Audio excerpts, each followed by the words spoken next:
नमस्कार मित्रांनो, तर आज आपण पाहणार आहोत इयत्ता 11वीच्या चिटणीसाची कार्यपद्धती या विषयाचे प्रकरण तिसरे, कंपनीची स्थापना. या प्रकरणाचा स्वाध्याय भाग 3. तुम्ही जर चॅनलवर नवीन असाल तर चॅनल नक्की सबस्क्राईब करा, तसेच बेल आयकॉनही प्रेस करा. यापूर्वी आपण या प्रकरणाचा स्वाध्याय भाग 1 व स्वाध्याय भाग 2 पाहिला आहे. तो तुम्ही पाहिला नसेल तर तो नक्की पहा. त्याची लिंक खाली डिस्क्रिप्शन बॉक्समध्ये दिली आहे.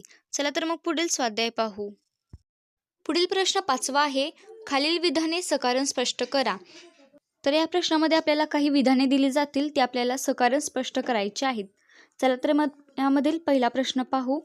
नोंदणी प्रमाणपत्र हे कंपनीच्या जन्मदाखल्यासारखे आहे. तर हे विधान आपल्याला सकारण स्पष्ट करायचे आहे. चला तर मग याचे उत्तर पाहू. नोंदणी प्रमाणपत्र हे कंपनीच्या जन्मदाखल्यासारखे आहे, कारण तर यामधील पहिले विधान पहा.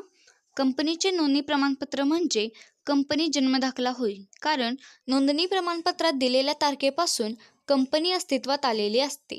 तर दुसरा मुद्दा पहा. नोंदणी प्रमाणपत्र मिळाल्यामुळे कंपनी ही कायदेशीर व्यक्ती बनते, तिच्या सभासदांपासून ती वेगळी असते. पुढील तिसरा मुद्दा पहा. कंपनी नोंदणी तारखेपासून कंपनी ही कृत्रिम व्यक्ती म्हणून अस्तित्वात येते, तिला चिरंतन काळ टिकणारे अस्तित्व प्राप्त होते. तर शेवटचा चौथा मुद्दा आहे, कंपनी स्वतःच्या नावाने कोणावरही तक्रार दाखल करू शकते.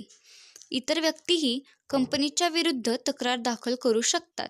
तर अशा प्रकारे आपण एकूण 4 मुद्द्यांच्या आधारे नोंदणी प्रमाणपत्र हे कंपनीच्या जन्मदाखल्यासारखे आहे, हे सकारण स्पष्ट केलेले आहे. पुढील दुसरा प्रश्न आहे, प्रत्येक कंपनीला नोंदणीसोबत कंपनी ओळख क्रमांक दिला जातो. तर हे विधान आहे. चला तर मग याचे उत्तर पाहू. प्रत्येक कंपनीला नोंदणीसोबत कंपनी ओळख क्रमांक दिला जातो, कारण यातील पहिले कारण पहा. कंपनी नोंदणी प्रमाणपत्र देतेवेळी कंपनीला नोंदणी अधिकाऱ्याकडून कंपनी ओळख क्रमांक दिला जातो. हा क्रमांक 21 अंकी असतो.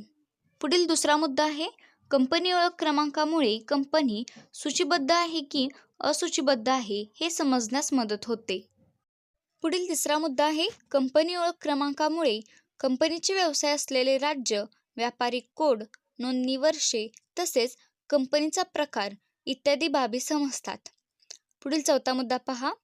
प्रत्येक प्रस्तावित कंपनीने प्रत्येक फॉर्ममध्ये आपला कंपनी ओळख क्रमांक लिहिणे आवश्यक असते. तर शेवटचा 5वा मुद्दा पहा. विविध प्राधिकरणांकडून विविध परवानगी घेण्यासाठी देखील कंपनी ओळख क्रमांक असणे आवश्यक असते. म्हणून कंपनी नोंदणीसोबत कंपनीला कंपनी ओळख क्रमांक दिला जातो. पुढील प्रश्न तिसरा आहे, कंपनी स्थापनेच्या प्रक्रियेत प्रवर्तकांची भूमिका महत्त्वाची असते. चला तर मग या विधानाचे उत्तर पाहू. कंपनी स्थापनेच्या प्रक्रियेत प्रवर्तकांची भूमिका महत्त्वाची असते, कारण तर यामधील पहिले कारण पहा. प्रवर्तक व्यवसायाचा उद्देश, लागणारे भांडवल, व्यवसायाचे स्वरूप इत्यादी बाबी ठरवितात. तर दुसरे कारण आहे, प्रवर्तक कंपनी नोंदणीसाठी आवश्यक घटनापत्रक व नियमावली तयार करून घेतात. पुढील तिसरे कारण आहे, प्रवर्तक इच्छुक गुंतवणूकदारांना भांडवल उभारणीत सहभागी करून घेतात. तर शेवटचे चौथे कारण पहा. प्रवर्तक हे कंपनीचे प्रथम संचालक म्हणून काम करतात आणि घटनापत्रक व नियमावलीप्रमाणे कंपनीचे प्रथम गुंतवणूकदार असतात. तर अशा प्रकारे प्रवर्तकांची भूमिका कंपनीच्या स्थापनेमध्ये महत्त्वाची असते. पुढील 6वा प्रश्न आहे, खालील प्रश्नांची उत्तरे लिहा. तर हा प्रश्न आपल्याला 6वा दिलेला आहे. चला तर मग यातील पहिला प्रश्न पाहू. नोंदणी अवस्थेतील टप्पे स्पष्ट करा. तर हा आपल्याला प्रश्न आहे. तर नोंदणी अवस्थेतील टप्पे आपल्याला स्पष्ट करायचे आहेत. चला तर याचे उत्तर पाहू. कंपनीचे नोंदणी अवस्थेतील टप्पे पुढील प्रमाणे आहेत. त्यातील पहिला टप्पा पहा, डिजिटल स्वाक्षरी प्रमाणपत्र मिळवणे. याचे स्पष्टीकरण देखील पाहू. इलेक्ट्रॉनिक पद्धतीने सादर केल्या जाणाऱ्या कागदपत्रांवर स्वाक्षरी करण्याचा अधिकार असणाऱ्या व्यक्तींसाठी डिजिटल स्वाक्षरी प्रमाणपत्र घ्यावे लागते. डिजिटल स्वाक्षरी प्रमाणपत्रासाठी प्रवर्तक व प्रस्तावित पहिले संचालक यांना प्रस्तावित अधिकाऱ्याकडे अर्ज करावा लागतो. तर हे आहे स्पष्टीकरण. तर यामधील नोंदणीतील पहिला टप्पा आहे डिजिटल स्वाक्षरी प्रमाणपत्र मिळवणे. पुढील दुसरा टप्पा आहे डिजिटल स्वाक्षरी प्रमाणपत्र MCA कडे नोंदविणे. तर हा आपला दुसरा टप्पा आहे. चला तर मग याचे स्पष्टीकरण पाहू. संचालकाच्या नावे डिजिटल स्वाक्षरी प्रमाणपत्र मिळाल्यानंतर त्याची नोंद MCA कडे करणे आवश्यक असते. MCA प्रत्येक संचालकाचा ओळख क्रमांक तसेच वैयक्तिक माहिती इत्यादी बाबत नोंद ठेवते. यामध्ये तुम्ही पाहू शकता डिजिटल स्वाक्षरी प्रमाणपत्र MCAकडे नोंदवले जाते. MCA म्हणजेच काय तर मिनिस्ट्री ऑफ कॉर्पोरेट अफेअर्स. अशाच प्रकारे नोंदणी अवस्थेतील पुढील टप्पे देखील आपण सविस्तरपणे अभ्यासणार आहोत. पुढील तिसरा टप्पा आहे संचालक ओळख क्रमांक मिळविणे. चला तर मग याचे स्पष्टीकरण पाहू.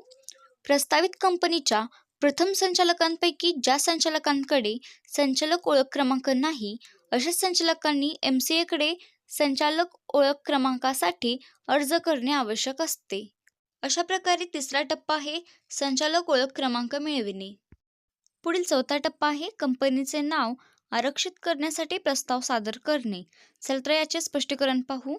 प्रस्तावित कंपनीचे नाव आरक्षित करण्यासाठी प्रवर्तक रन हा अर्ज भरून MCA पोर्टलवरून केंद्रीय नोंदणी केंद्राकडे विहित रकमेसह पाठवितात.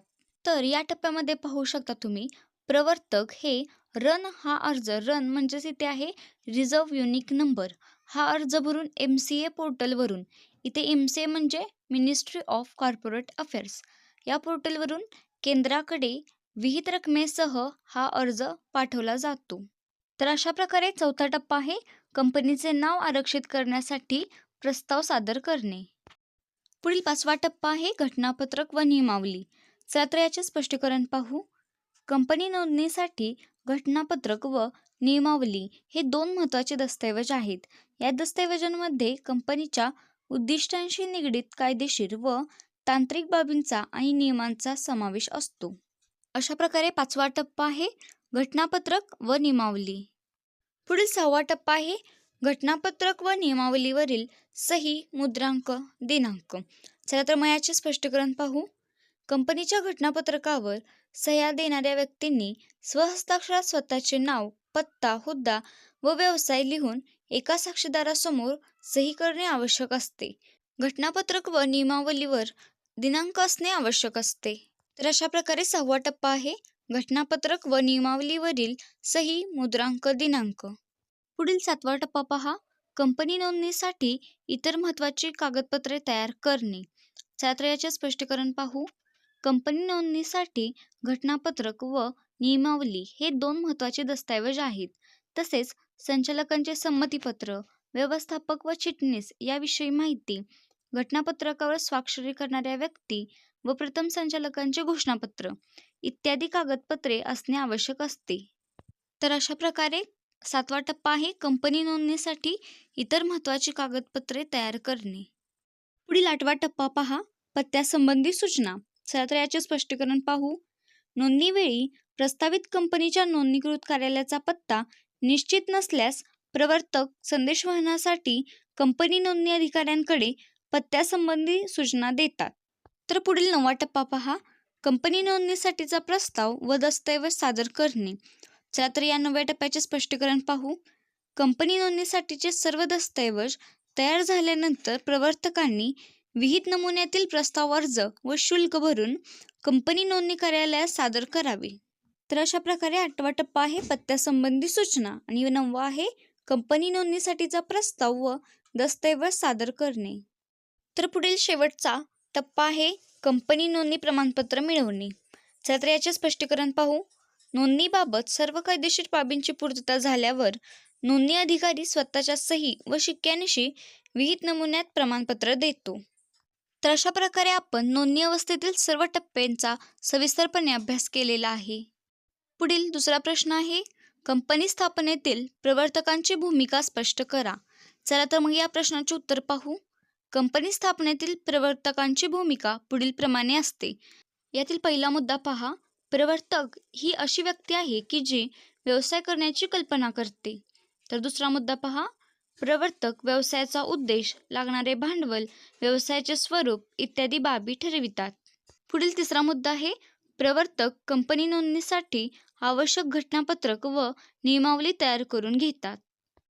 पुढील चौथा मुद्दा आहे प्रवर्तक इच्छुक गुंतवणूकदारांना भांडवल उभारणीत सहभागी करून घेतात. तर शेवटचा पाचवा मुद्दा पहा. प्रवर्तक हे कंपनीचे प्रथम संचालक म्हणून काम करतात आणि घटनापत्रक व नियमावलीप्रमाणे कंपनीचे प्रथम गुंतवणूकदार असतात. तर अशा प्रकारे कंपनी स्थापनेतील प्रवर्तकांची भूमिका आपण पाहिलेली आहे. अशाच नवनवीन व्हिडिओसाठी आपला चॅनल नक्की सबस्क्राईब करा, तसेच बेल आयकॉनही प्रेस करा.